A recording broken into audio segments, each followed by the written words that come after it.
summer of 1947, the small town of Roswell, New Mexico, was about to become the epicenter of one of the most enduring mysteries of the 20th century.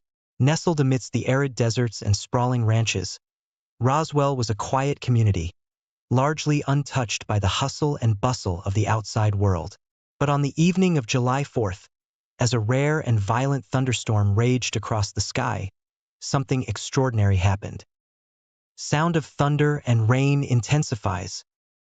Mac Brazel, a local rancher, was tending to his sheep on the Foster Ranch, located about 75 miles northwest of Roswell.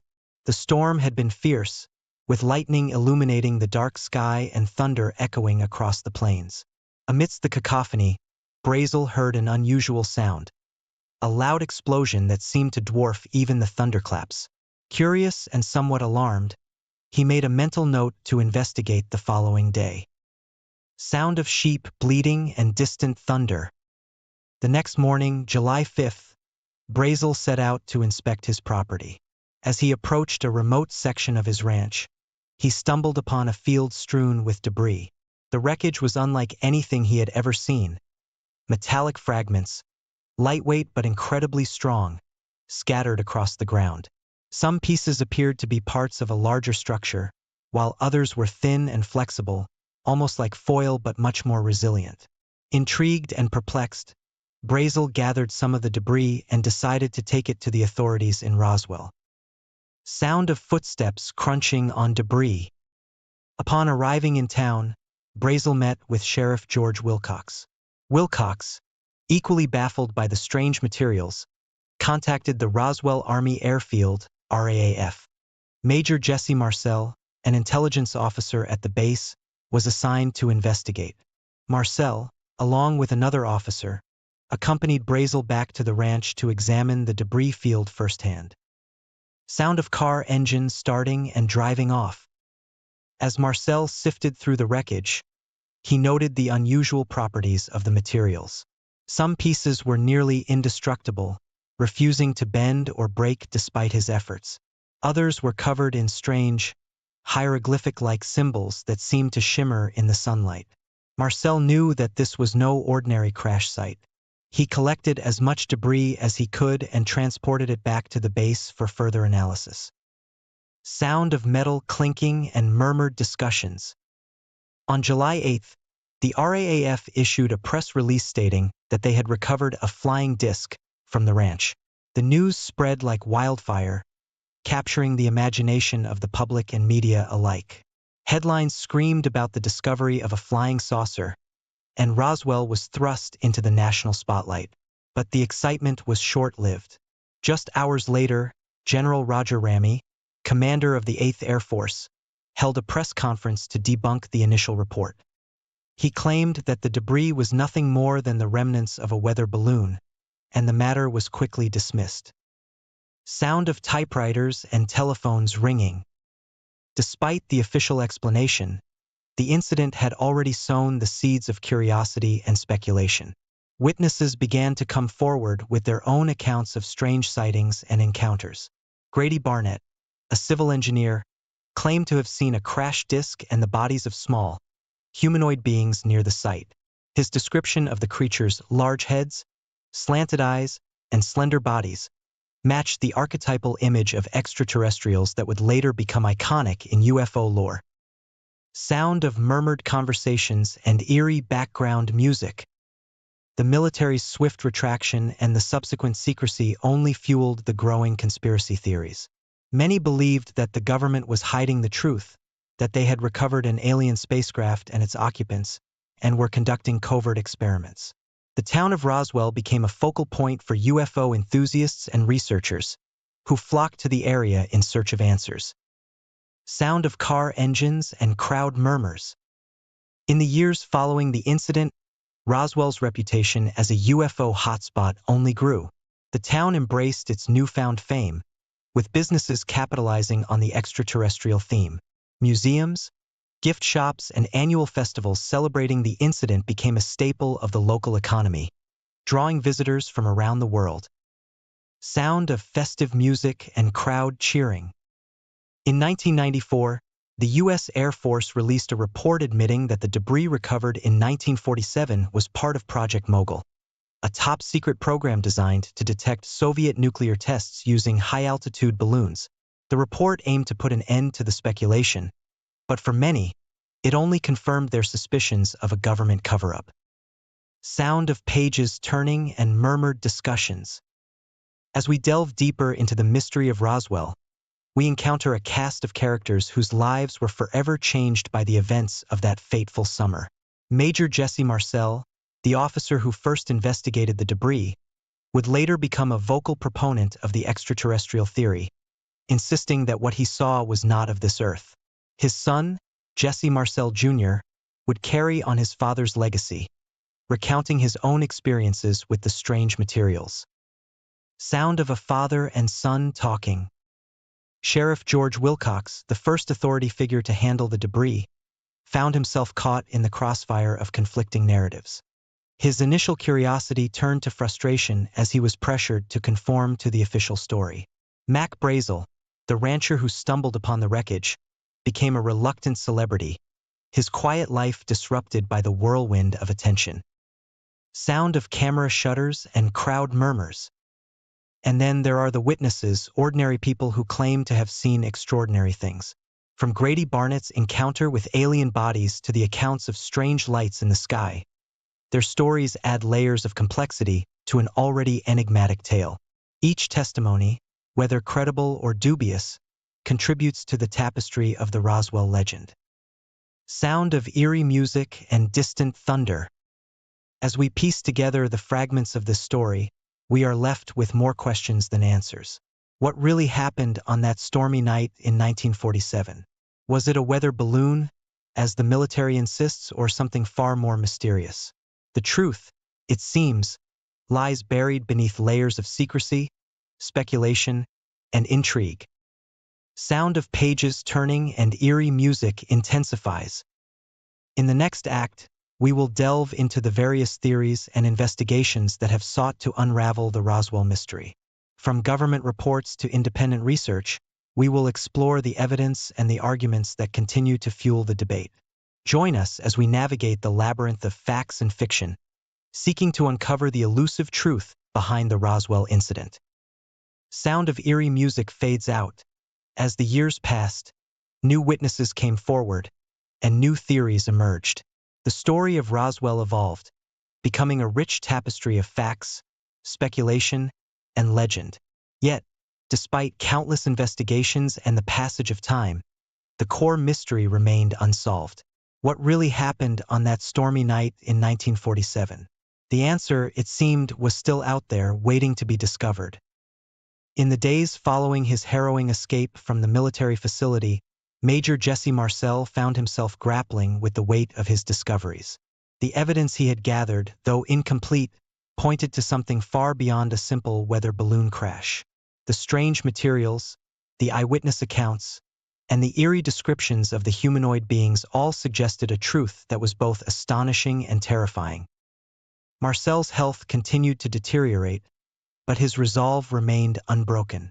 He knew that the answers he sought were within reach, but the path to uncovering them was fraught with danger. The military surveillance had intensified, and Marcel was acutely aware that any misstep could lead to severe consequences, not just for him, but for his family and those who had aided him. As Marcel reevaluated the clues he had gathered, he realized that the key to understanding the Roswell incident lay in the testimonies of the witnesses. Each account, though fragmented, held pieces of the puzzle. He decided to revisit some of the key witnesses, hoping to uncover new insights that could guide him closer to the truth. His first visit was to Mac Brazel, the rancher who had initially discovered the debris. Brazel had been reluctant to speak out after his brush with the authorities, but Marcel's persistence and sincerity convinced him to recount his experience once more. Brazel mentioned something he had previously overlooked: a strange metallic box he had found among the wreckage. The box had been taken by the military, but Brazel had managed to keep a small piece of it hidden. He handed the fragment to Marcel, who examined it closely. The material was unlike anything he had seen before, further confirming his suspicions. Next, Marcel sought out Grady Barnett, the civil engineer who had claimed to see the bodies of the humanoid beings. Barnett's account had always been chilling, but this time, he provided additional details. He described how the bodies had been arranged with precision, as if they were being prepared for transport. Barnett also mentioned seeing strange symbols on the craft, similar to those Marcel had observed on the debris. These symbols seemed to be a form of writing, but their meaning remained elusive. As Marcel pieced together these new clues, he faced a growing moral dilemma. The deeper he delved, the more he realized the potential implications of his findings. If the Roswell incident truly involved extraterrestrial beings, the revelation could shake the foundations of society. The public's reaction, the potential for panic, and the geopolitical ramifications weighed heavily on his mind. Marcel knew that the truth had to be handled with care, but he was also determined to prevent it from being buried. Amidst these revelations, Marcel encountered a significant obstacle that forced him to reevaluate his approach. One evening, as he was returning home, he noticed a car tailing him. The military surveillance had become more aggressive, and Marcel realized that his every move was being watched. He couldn't afford to lead them to his contacts or the evidence he had gathered. Desperate to shake his pursuers, Marcel took a series of evasive maneuvers, eventually losing the tail. But the incident left him shaken and more cautious than ever. Despite the increased stakes and the constant threat of discovery, Marcel pressed on. He reached out to his son, Jesse Marcel Jr., who had grown into a determined young man, eager to continue his father's work. Together, they devised a plan to secure the evidence and ensure its safekeeping. They decided to create multiple copies of the documents and photographs, storing them in various locations to prevent any single point of failure. The father-son duo also sought the help of trusted allies within the UFO research community. They established a network of contacts who could assist in analyzing the materials and corroborating the witness accounts. This collaboration brought new perspectives and expertise to the investigation, further solidifying the case for an extraterrestrial explanation. As the investigation progressed, Marcel and his team uncovered a startling new lead. A former military officer who had been involved in the initial recovery operation came forward with a confession. He revealed that the bodies of the humanoid beings had been transported to a secret facility, where they were subjected to extensive examination. The officer provided detailed descriptions of the beings, their physiology, and the advanced technology found within the craft. This testimony, coupled with the physical evidence, painted a compelling picture of an encounter with an advanced, non-human civilization. Marcel knew that this new information was both a breakthrough and a potential tipping point. The stakes had never been higher, and the risks were immense. He faced a critical decision: how to present the findings without causing widespread panic or provoking a harsh response from the authorities. Marcel decided to take a calculated approach, releasing the information gradually and strategically, ensuring that it reached credible researchers and journalists who could help verify and disseminate the truth. In the midst of this delicate balancing act, Marcel faced another personal challenge. His health continued to decline, and he found himself grappling with the physical and emotional toll of the investigation. Despite his determination, there were moments of doubt and fear, but Marcel drew strength from his son and from the knowledge that he was on the brink of uncovering a profound truth. As the team prepared to release their findings, they encountered a final, unexpected twist. A mysterious figure contacted Marcel, claiming to have additional evidence that could definitively prove the extraterrestrial nature of the Roswell incident. The figure, who identified themselves only as the Insider, provided coordinates to a remote location where crucial documents and artifacts were allegedly hidden. Marcel and his team, though wary of a trap, decided to investigate the lead. They meticulously planned the operation, ensuring that they had contingencies in place for any eventuality. The journey to the coordinates was fraught with tension, but the team remained focused and determined. When they arrived at the location, they discovered a hidden cache containing documents, photographs, and strange artifacts. The evidence was overwhelming and irrefutable. It included detailed reports from scientists who had examined the beings, schematics of the craft, and even recordings of communications intercepted from the crash site. This trove of information was the final piece of the puzzle, providing the definitive proof that Marcel had been seeking. With the new evidence in hand, Marcel and his team carefully curated the materials, preparing them for release. They coordinated with trusted media outlets and researchers, ensuring that the information would be presented accurately and responsibly. The goal was not to sensationalize, but to inform and educate the public about the reality of the Roswell incident. As the findings were unveiled, the world reacted with a mix of shock, awe, and curiosity. The revelation of extraterrestrial contact was a watershed moment in human history, challenging long-held beliefs and opening new avenues of exploration.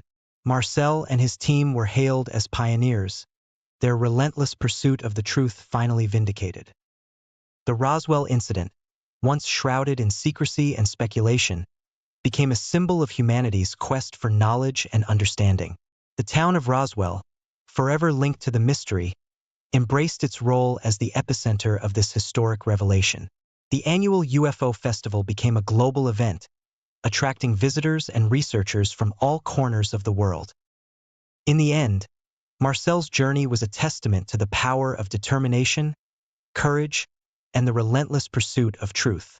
Despite the obstacles and dangers, he remained steadfast in his mission, driven by a deep sense of duty and curiosity.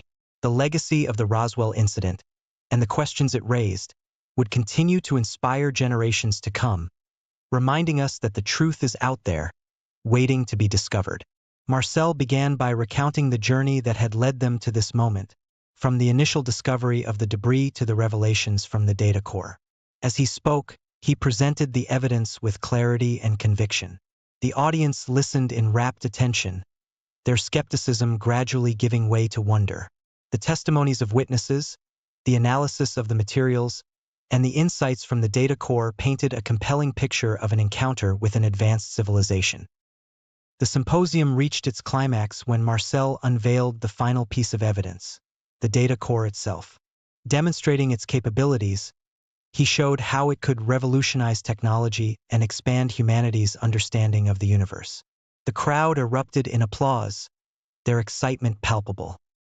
But the celebration was short-lived.